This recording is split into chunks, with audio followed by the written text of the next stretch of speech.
Buenas para todos. En la clase de hoy pasaremos a repasar las principales teorías de David Ricardo, este autor también de la escuela clásica, que tuvo algunas peculiaridades en su vida. Digamos,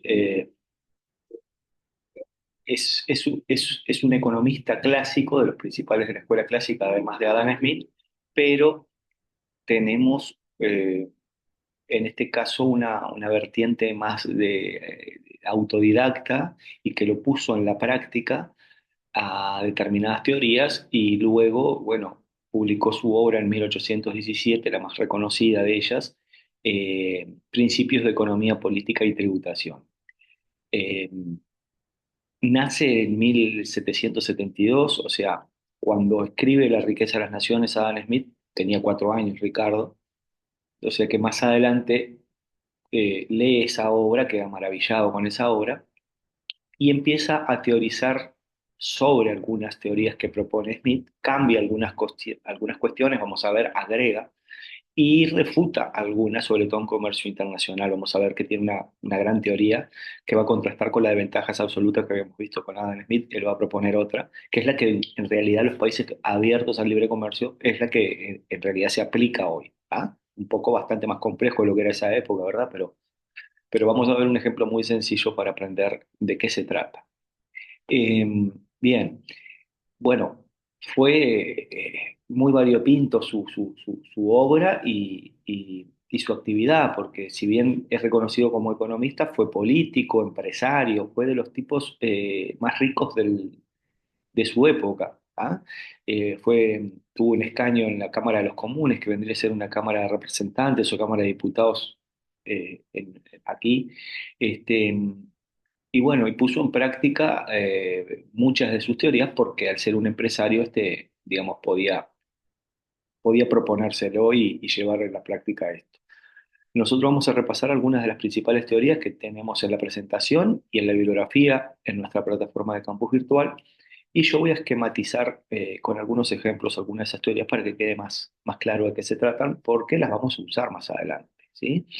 Sobre todo hay una que es de las más importantes, que es la ley de rendimientos marginales decrecientes, que en la bibliografía también les aparece con el nombre de rendimientos no proporcionales, es lo mismo. Eh, eh, Esa la vamos a usar en la función producción, es elemental para todos esos conceptos de productividad y demás que nos manejamos en las industrias, ¿verdad? Bien, comienzo compartiendo un poco la pantalla para ver las teorías más salientes, lo más saliente de la obra de David Ricardo. Eh, Bien, acá compartiendo la pantalla, esto va a ser para trabajar ahora, en breve. La obra de Ricardo que tenemos en el campus estos son los principales aportes de David Ricardo, que tenemos también en la bibliografía. La teoría del valor, que va a sumar y a agregar algunas cuestiones propuestas por Adam Smith. La teoría de la renta tiene mucho que ver con la ley de rendimientos marginales decrecientes. La obra de Ricardo es lo que tiene, va un poco para atrás y para adelante porque muchas veces alguna teoría se apoya en otra, ¿sí? Entonces yo lo voy a tratar de hacer en ese orden de cómo engancha después de la teoría de la renta los rendimientos marginales crecientes y las ventajas comparativas va unida a el costo de oportunidad, ¿sí? Bueno, comencemos rápidamente por la teoría del valor. En cuanto a la teoría del valor, ustedes tienen un esquemita aquí de la teoría del valor, es mucho más profundo que esto, pero para esquematizar, él también trabaja sobre valor de uso y valor de cambio. ¿Se acuerdan? Valor de uso y valor de cambio, el diamante o el agua de Adam Smith, está de acuerdo mucho con eso, aunque Smith le da mucho más profundidad y más importancia al valor de cambio de las cosas, ¿sí? De los bienes, y sabe que también está de acuerdo que es el trabajo socialmente necesario para fabricar un bien, el trabajo necesario. ¿Se acuerdan? Por ejemplo, 2 sillas equivalen a una mesa, por ejemplo, si las horas de trabajo es necesario. Pero acá Ricardo también dice que hay un trabajo presente y un trabajo este, ¿sí? Un trabajo presente y un trabajo incorporado que ya tiene.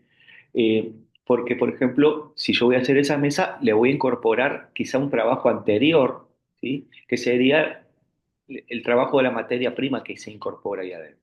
¿Sí? O sea, no es solo las horas de trabajo para producir ese bien, sino que ya tiene otro trabajo incorporado de anterior, de un proceso anterior. ¿Sí? Que es como lo conoceríamos hoy. Hoy también nos proponemos de esa manera a los bienes. No es solo el momento del trabajo, sino que le incorporamos también un trabajo anterior. Bien, eso a la hora de ver el valor de cambio de estos bienes. Pero además propone una cuestión, esto es lo más importante. Esto de que dice de que el concepto de escasez, y hay algunos bienes que si bien está la ley de oferta y demanda, hay mercancías que dice Ricardo que no se van a regir por las leyes del mercado, ¿sí? Porque la escasez de ese bien es tan grande que a veces puede ser única, por ejemplo. Él menciona en su obra, por ejemplo, eh, valga la redundancia, obras de arte, ¿sí? Por ejemplo, una obra de arte de un determinado artista, de Picasso, ¿sí? Eh, es única e irrepetible. Entonces no va a estar ese valor de cambio, no va a estar regido por leyes del mercado ni de oferta y demanda, ¿sí? Va a tener un valor exponencial de acuerdo a la escasez, porque quien lo quiera tener va a tener que pagar un precio irrisorio que no está dentro de la oferta y demanda de cualquier obra o cualquier otra mercancía, ¿sí? ¿Verdad? Entonces no nos podemos regir por aquello que estuvimos viendo de oferta y demanda. Bien, y también hay un montón de ese tipo de bienes, ¿no? Por ejemplo, vamos a poner un ejemplo. Una determinada bodega larga una cepa de determinado vino que larga 100 botellas, 200 botellas, son numeradas, cuando sale una edición muy limitada y particular, que nadie más, no es un vino producido en serie que lo vas al supermercado a comprar, que está por la oferta y demanda del mercado, ¿sí? Está fuera de las leyes del mercado. O sea que hay ciertos bienes que son escasos, lo decir Ricardo, que no contemplan estar a la par de los demás mercancías que están en mercados que se rigen por oferta y demanda, ¿correcto? Bueno, esas son las principales diferencias y aportes que hace David Ricardo sobre la teoría del valor, a diferencia de Adam. Bien, continuando. Tenemos la teoría de la renta. La teoría de la renta se basa mucho en los rendimientos decrecientes, ¿sí? ¿Qué dice Ricardo? A medida que aumenta la población, él teoriza mucho con Malthus. Acá tenemos material de Malthus, pero no va a ir para el parcial porque vamos a ver algunas cosas de Malthus el semestre que viene más profundo, ¿sí? Malthus es otro economista clásico, contemporáneo de David Ricardo, que estaba más preocupado por el ascenso de la población y la escasez que iban a procurar, iban a haber de alimentos en relación al crecimiento de la población. Y David Ricardo teorizaba más con las cuestiones más bien de recursos y en este caso planteó bien los factores productivos, ¿sí? Él tiene una teoría de la distribución donde con esta nueva institucionalidad de las clases del sistema económico, ¿sí? Que pasamos del feudalismo al sistema capitalista tal como lo concebimos hoy, tenemos tres clases donde los terratenientes tienen el factor productivo tierra, ¿sí? Que sería tierra, llamémosle recursos naturales, o sea, no es solo suelo para plantar o para ganadería, puede ser cualquier recurso natural, mineral, ¿sí? Por otro lado tenemos la clase empresaria, que son los capitalistas, que tienen como factor productivo al capital, y tenemos la clase trabajadora, que tiene como factor productivo el trabajo. Cada uno de ellos tiene una remuneración por cada uno de esos factores productivos. Terrateniente, por factor tierra, tendrá renta. El capitalista o empresario, por el factor capital, tendrá beneficios, ¿sí? O ganancias. Y por otro lado, la clase trabajadora tiene factor productivo trabajo y tendrá salarios, ¿correcto? Esa es la teoría de la distribución que plantea muy bien Ricardo, que hasta el día de hoy todos tenemos estamos dentro, puede haber alguien que tenga más de un factor productivo. Tengo capital y trabajo, por ejemplo. O tengo recursos naturales, tengo tierra y además tengo capital y capaz que tengo trabajo, ¿sí?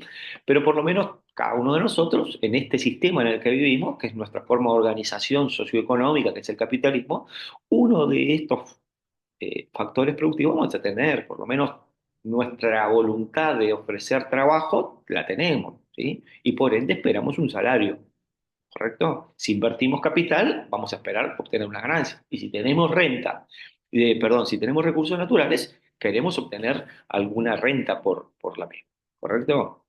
Bueno, ¿qué dice Ricardo al respecto de la renta diferencial? Él estaba un poco, él puso algunos lineamientos para el crecimiento, para no quedar en un estado estático, que se estaban llevando todas las ganancias por la renta de la tierra diferencial, porque a medida que crecía la población, primero se cultivaban las tierras más fértiles, que tenían un nivel de productividad mayor. A medida que crece la población, se tienen que ir a buscar las tierras que no son tan fértiles. Entonces iba a aumentar la renta de las tierras más fértiles y estábamos pagando el precio de los bienes por las tierras menos fértiles, que eran menos productivas. Y la ganancia estaba cayendo en esa renta diferencial y no estaba yendo para el que invertía. Él le daba mucho valor al capital, ¿sí? Porque es el que se juega, el que invierte, y le daba mucho valor al trabajo, porque sin trabajo, dice él, no se va a poder generar valor. ¿Sí? Es el único factor generador de valor es el trabajo. ¿Bien? Y aquí, dentro de los tres factores, quienes estaban ganando y hacían y no invertían eran los terratenientes, ¿sí? Que justamente se estaban llevando esa renta diferencial, en vez de eso caer sobre los otros dos factores productivos, por ejemplo. ¿No? Puso unos lineamientos para el desarrollo de este sistema capitalista, si se quiere, ¿sí? ¿Para qué? Para que, bueno, aquel que invierte, aquel que juega su capital, sea quien en definitiva se lleve esos beneficios, porque es quien tiene, para ese crecimiento económico, es quien puede disponer de la misma, ¿sí? Si este beneficio se va para la renta, que no tiene, no da ningún valor agregado per se, este, se iba a producir lo que decía él, un estado estacionario, ¿bien? Muy bien. eh, Él se fija de que agregando tierras, esta va de la mano con las leyes de los rendimientos marginales decrecientes, que la voy a enganchar ahora, ¿sí? Porque él se fija y dice, vamos agregando tierras, pero la producción, la productividad va cayendo a medida que vamos agregando factor tierra. Dice, y esto también se va a dar en los rendimientos marginales decrecientes. ¿Qué es esto? La ley de rendimientos marginales decrecientes básicamente dice que si yo me propongo producir, tengo que vincular por lo menos, como dije, dos factores productivos. Capital, por ejemplo, invierto capital, pero el capital por sí solo no va a producir. Entonces tengo que agregarle trabajo, ¿sí? Producir, en definitiva, es eso, combinar dos factores productivos. Cuando veamos la función producción, cómo funcionan las empresas en economía 2 el semestre que viene, lo vamos a ver claramente. Bueno, eh, entonces esta ley básicamente, para sintetizar, dice que si vamos a producir, debemos mezclar por lo menos dos factores productivos, o tres, ¿sí? Pero uno solo, con uno solo no puedo. Por ejemplo, si agrego trabajo, pero no invierto capital, tampoco. Solo mucha fuerza de trabajo, tengo que invertir en capital. Perdón. Entonces, eh, la ley básicamente nos indica de que a la hora de producir y combinar dos factores productivos, yo, si invierto en capital y pongo trabajo, por ejemplo, ¿sí? Pero, por ejemplo, uno de ellos queda constante y el otro sí le voy agregando para producir más. Por ejemplo, invierto en capital, vamos a poner una panadería. Invertir en capital quiere decir la infraestructura, los hornos, ¿tá? Toda la infraestructura son los bienes de capital para poder producir. Pero necesito agregarle trabajo. Entonces voy a contratar mano de obra y voy a agregarle más trabajadores a esa panadería. Voy a producir más. Pero él va a decir que al principio voy a aumentar la productividad, ¿sí? El nivel de producción, la producción marginal, lo que se llama ese indicador, que lo vamos a ver el semestre que viene. O sea que marginalmente, a medida que agrego trabajadores, voy a aumentar la producción exponencialmente. ¿Por qué? Porque ya me enseñó Smith que con la división del trabajo sube la productividad, ¿sí? Pero hasta cierto punto, dice, ¿sí? Llega un momento que va a llegar a ¿sí? Digamos, llega un punto que si sigo agregando factor productivo variable, o sea, el que le voy a agregar, por ejemplo, trabajadores, me va a aumentar la producción, dice sí, pero a tasa decreciente. ¿Sí? Vamos a ver cómo se demuestra esto. Vamos a hacer un ejemplito muy sencillo. Como dije anteriormente, tengo, le voy a llamar capital. Tengo tres factores productivos. ¿Ah? Capital, tierra y trabajo. Los voy a simbolizar a estos tres. Los símbolos van a ser con la K, siempre vamos a trabajar en capital. Recuerden que tierra son todos los factores productivos que tengan que ver con los recursos naturales. Y al trabajo lo vamos a representar con la L de labor, ¿sí? K, T y L. Capital, tierra y trabajo. Bien. En este caso, vamos a suponer que, vamos a ir con el mismo ejemplo, voy a poner una industria panificadora, una panadería, y voy a invertir en capital, ¿sí? Supónganse que aquí tengo el capital, vamos a poner la simbología, ¿no? No vamos a poner una, y necesito trabajo también, trabajadores. ¿Y acá qué voy a poner? Bueno, ¿qué me interesa? El nivel de producción. Q. Con Q voy a poner la cantidad producida, el nivel de producción de esta empresa. Bueno, tengo capital, vamos a suponer, no sé, 10.000 unidades monetarias invertí en capital, ¿sí? Esto es dinero directamente. Invertí 1.000, ¿sí? Si yo tengo cero trabajador, lógicamente que la cantidad producida va a ser cero, porque por más que invertí en ese capital, en esa panadería, solo no van a florecer los panes ahí adentro, ¿correcto? Bien, me quedó el cuadradito, a ver si para abajo sigue. No, este no es el cuadrado. Debería agregarle filas y columnas. Bueno, acá tengo uno pronto más grande para hacer. Arranquemos nuevo por aquí. Capital, trabajo y cantidad producida, bien, ¿verdad? Bien, dije que le vamos a agregar 1.000 unidades monetarias, ¿sí? Estos serían 1.000 unidades monetarias. Dije que si tengo cero trabajador, tendré cero producción. Ahora, voy a tener los 1.000, esto va a estar constante, recuerden, ¿bien? Voy a tener 1.000 unidades monetarias porque yo no voy a, si todavía no empecé a producir, y vamos a suponer que pongo un trabajador. Vamos a suponer, vamos a tomar la base de que tenemos trabajadores que trabajan toda la misma cantidad de horas. Suponga que este trabajador trabaja 8 horas y me produce 4 unidades, ¿sí? 4 kilos de pan, no sé, llamémosle. El nivel de producción son 4 unidades. ¿Bien? Yo, en esta segunda instancia, mantengo ese capital porque yo no voy a tener, el empresario no va a tener a cada rato para seguir, si recién empecé a producir. ¿Ah? Si yo pusiera dos trabajadores, ahora van a producir entre los dos 14. ¿Por qué? Porque, bueno, el trabajador uno tenía que hacer todo el proceso, tiene que abrir la panadería, ponerse de amasar, hacer todo el proceso solo. Acá se van a repartir las tareas y mientras uno está haciendo una cosa, el otro está haciendo otra, ¿sí? Se dividen el trabajo, se evitan tiempos muertos, etcétera, etcétera, como nos enseñó Adam Smith en la teoría de la división del trabajo, ¿sí? Bueno, sigo con los 1.000, ¿correcto? Eh, Sigo con estos 1.000, porque esto va a ser el factor constante. El empresario no sabe cuándo va a tener. A veces puede aspirar a tener más capital, pero no siempre. Va a tener entonces, con 3 voy a tener 27 unidades. ¿Sí? Se me disparó la producción, porque ahora son 3 para dividirse el trabajo. ¿Sí? Vamos a suponer que esto continúa, como dije, constante, y voy a llamar al cuarto trabajador. Tengo mercado, me vienen a buscar mercadería, mercancía, yo vendo y hay mercado disponible. Entonces aquí 43 unidades me hace. ¿Ah?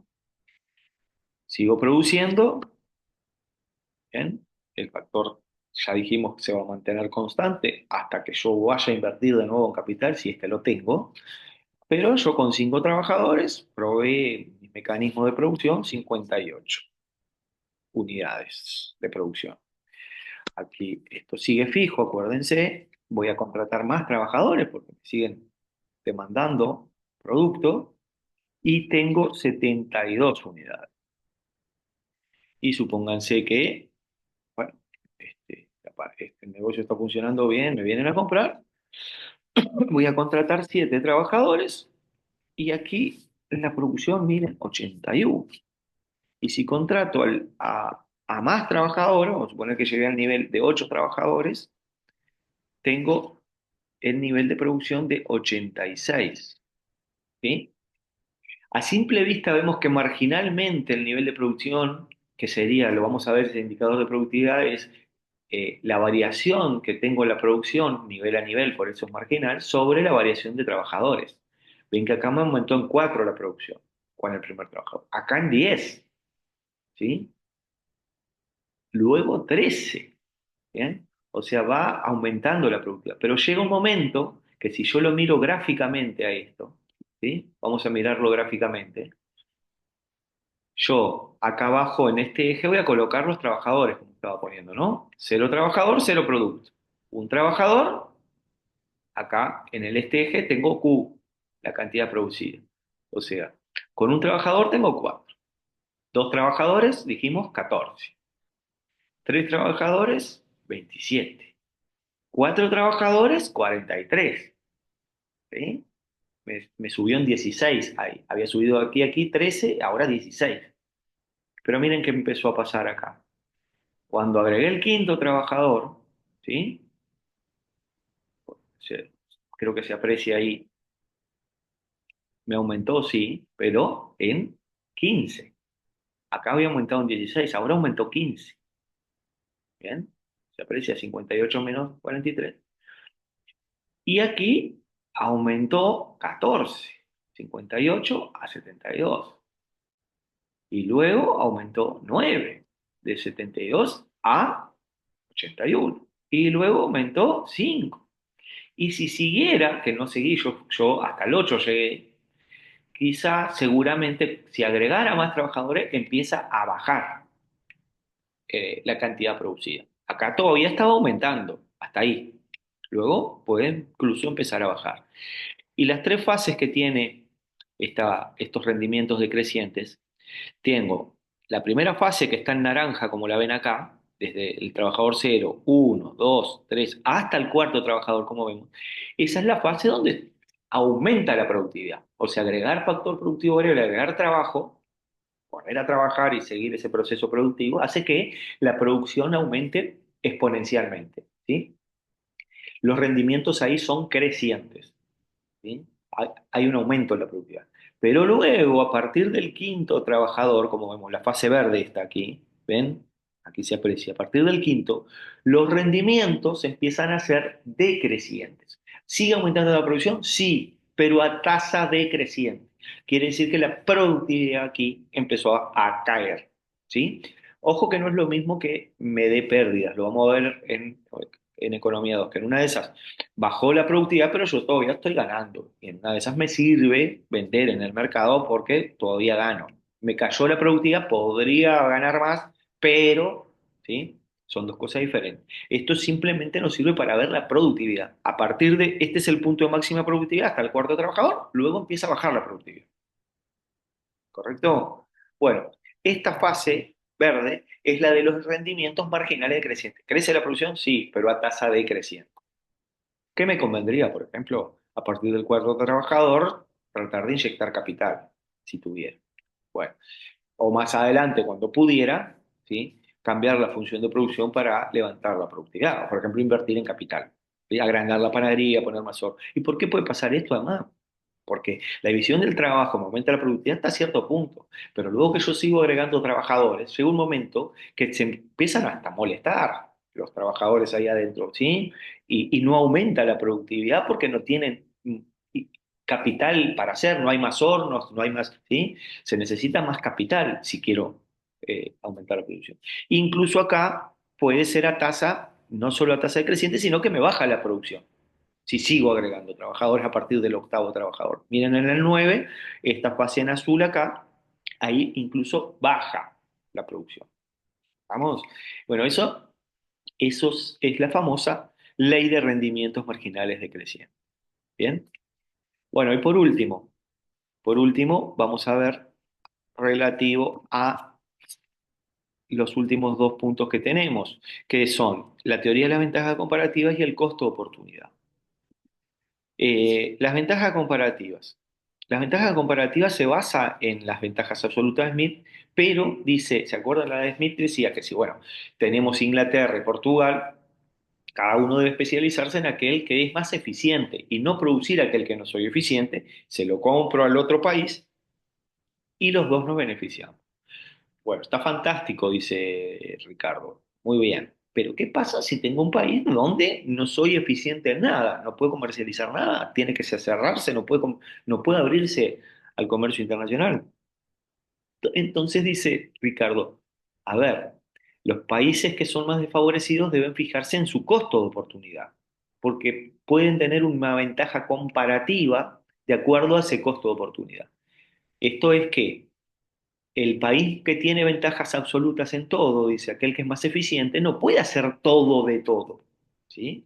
Porque a la hora, por ejemplo, no puedo plantar arroz y arriba con los mismos recursos humanos y materiales y naturales, voy a plantar soja y arriba poner vacas y hacer ganadería y con los mismos trabajadores y en los mismos recursos naturales no puedo hacer todo al mismo tiempo. Cuando hago una cosa y dejo de hacer la otra, estoy pagando lo que se llama un costo de oportunidad. Y entonces hay algunos países que quizás sean más desfavorecidos, pero ese costo de oportunidad es menor a la hora de renunciar una cosa por otra. ¿Sí? Aquel puede ser más eficiente que yo, sí, pero pierde más. Tiene un costo de oportunidad mayor cuando está renunciando de hacer una cosa en lugar de la otra. ¿Sí? ¿Se entiende la idea? Voy a poner un ejemplo muy sencillo. Eh, Aquí nos habla muy brevemente, dice, la ventaja comparativa es la capacidad de una persona, también se aplica no solo a países, nosotros pagamos un costo de oportunidad. Si tengo 100 pesos, quiero comprar yerba o bizcochos, ¿sí? Bueno, o compro 100 pesos, me compro medio kilo de yerba, o 100 pesos y me compro 5 bizcochos. Pero con los 100 pesos no puedo tener los 5 bizcochos y al medio kilo de yerba. Entonces yo qué puedo decir, bueno, compro 50 pesos de yerba, 50 pesos de bizcocho, y ahí estoy pagando un costo de oportunidad, ¿sí? Lo que no tengo de una cosa y renuncio a la otra, eso se llama el costo de oportunidad. Las empresas también lo manejan cuando manejan sus recursos y los países a la hora de producir y comercializar con los demás. Hoy día lo que se aplica es esto, la ventaja comparativa. Por ejemplo, Uruguay. No tenemos ventaja absoluta en nada nosotros, ¿sí? Podemos tener ventajas comparativas con respecto a otros, porque otros no pueden tener todo el mercado del mundo, entonces nos dedicamos a eso donde pagamos un costo de oportunidad menor y tratamos de producir un excedente y vender. ¿Correcto? Bueno, es eso que dice acá, para producir un bien utilizando relativamente menos recursos que el otro. ¿Sí? El otro va a utilizar menos recursos porque es más eficiente, pero en términos relativos, cuando yo renuncio a hacer una cosa, aquel pierde de ganar más todavía. Entonces, como aquel pierde de ganar más, yo tengo una ventaja relativa sobre ese otro país. ¿Ah? Esta ventaja comparativa es uno de los fundamentos básicos del comercio internacional hoy día, como dice acá. Ricardo propone como decisivos los costos relativos de producción y no absolutos, a diferencia de mí. En otras palabras, los producen bienes que les supone un costo relativo más bajo, que es este, el costo de oportunidad, que está dado por el costo de la alternativa a la que renunciamos cuando tomamos una decisión determinada, incluyendo los beneficios que podríamos haber obtenido de haber escogido la opción alternativa. Por tanto, este costo de oportunidad son aquellos recursos que dejamos de percibir o que representan un costo por el hecho de no haber elegido la menor alternativa posible, siempre que tienen recursos limitados. ¿Sí? ¿Correcto? Nosotros vamos a ver un ejemplo práctico después previo al parcial, para tener, eh, van a ver cómo se calcula el costo de oportunidad, ¿sí? Es un cociente muy sencillo, que es cuánto podría obtener de un producto y cuánto obtendría con el otro. Entonces, si obtengo esto, ¿cuánto obtendría del otro? Y si obtengo este otro, ¿cuánto obtendría de este? ¿Sí? Y donde tenga un costo de oportunidad más beneficioso para mí, es a donde me debería enfocar en este sentido. ¿Bien? Bueno, estas son las teorías que debemos conocer de David Ricardo, básicamente, que tenemos de respaldo en el campus y en el material bibliográfico adjunto en la plataforma. Bueno, es todo por esta sesión y continuará con la unidad 3 con la escuela marxista con Karl Marx. Muchas gracias.